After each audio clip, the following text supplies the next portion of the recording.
আপনি কে বলছেন? আপনি আমার নাম্বার পেলেন কোত্থেকে? আমি কোথায় নাম্বার পেলাম? রেডিওতে একটা মেয়ে ফোন করে বললো আপনি নাকি তাকে ছেঁকা দিয়েছেন। হ্যাঁ, আপনার সাহস তো কম না। এত সাহস কেন আপনার? কেন এটা করলেন আপনি? এগুলো কি বলছেন আপনি? আপনি কে? মানে জানা নাই একটা মেয়ের সাথে খুবরি খুবরি গল্প তুমি মজে গেলা। ও না না না, ওকে আমি চিনি তো, ওর নাম মনু। তুই ওরে চিনিস? হ্যাঁ। ওর বাসা কোথায়? ওর বাপের নাম কি? আচ্ছা, প্রথম দিন কি এত কিছু জিজ্ঞেস করা যায় বল? তুই না মানে তোরে কি মোবাইল নাম্বার দিছে? তাই না? মোবাইল নাম্বার দেয় দেয় না?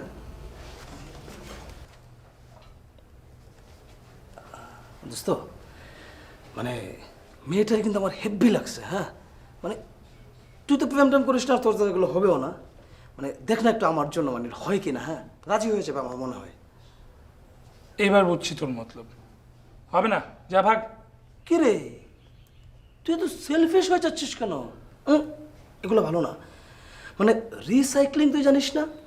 মানে রিসাইক্লিং জিনিসটা হচ্ছে, এটা তোমাকে জানতে হবে যে মানে তোমার যা লাগবে না, হ্যাঁ তোমার যা লাগবে না সেটা তুমি আরেকজনকে দিয়ে দাও, ও খেয়ে পরে বাঁচুক এবং সমাজটা একটু গতিশীল হোক।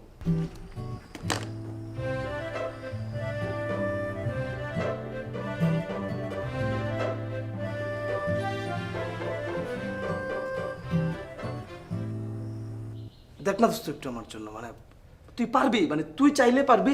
আমি তো বলি যে শিরি, ফরহাদ, লাইলি, মজনু, অনু, জারাফ, হ্যাঁ আমরা মানে এই প্রেম জিনিসটাকে যে আমরা একটা উন্নত মার্গীয় পর্যায়ে নিয়ে যাব কিন্তু। হ্যাঁ, মানে তুই একটা চান্স দে, আমি পারবো দোস্ত, আমি পারবো। মানে কে ফোন দিছে? জানি না, আমার নাম্বার। দেখা দেখা রিসিভ কর, রিসিভ কর, ওকে না দেখ না।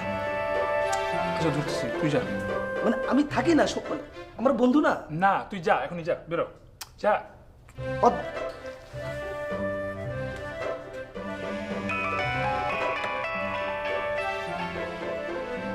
যা। তো আমি পানি খাবো না? ওইসে খাওয়া, এবার যা। যাচ্ছি ভাই, যাচ্ছি। হ্যালো, কে বলছেন? হ্যালো, এটা কি ফকিরাপুল পানির ট্যাঙ্কি? কি বলছেন? পানির ট্যাঙ্কি হতে যাবে কেন এটা? কেন আপনারা পানি খান না? না খাই, কিন্তু আপনি কে বলছেন? আপনি আমার নাম্বার পেলেন কোত্থেকে? আমি কোথায় নাম্বার পেলাম?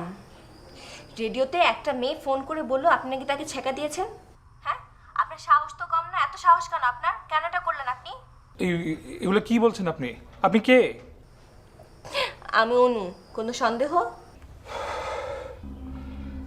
এইভাবে কেউ ফোন দেয়? হ্যাঁ, কল দেয় না? ও ওকে, তাহলে বাই। না না না, মানে না মানে কি? মানে ওই আজকে বুয়া আসেনি, আমার খুব ক্ষুধা লেগেছে, আমি রান্না করতে পারি না। আমি এই মাত্র মুরগির মাংস, ডাল, বেগুন ভাজি, চিংড়ির ভর্তা দিয়ে ভাত খেলাম। জাস্ট ক্ষুধাটা একদম ডাবল হয়ে গেল, বেড়ে গেল। মান্নাদের গান শুনে ঘুমিয়ে পড়ো। এর মধ্যে যদি ক্ষুধায় তোমার ঘুম আবার ভেঙে যায়, তাহলে রাজ্জাক স্যার একটা মুভি চালাও। কেন? রাজ্জাক সাহেবের মুভি দেখলে কি ক্ষুধা চলে যাবে? না, ভালো জিনিস দেখলে তো তুমি মনোযোগ দিয়ে সেটা দেখবে, তখন আর ক্ষুধার কথা তোমার মনেই আসবে না। ও বুঝছি। কি বুঝছিস? সমাজতন্ত্র পাশ কাটিয়ে অনুতন্ত্রের অনুপ্রবেশ, যেখানে দুর্ভিক্ষ বারবার হাতছানি দেয় আর মহারাজা চালের বস্তার উপর ঘুমায়। পণ্ডিত।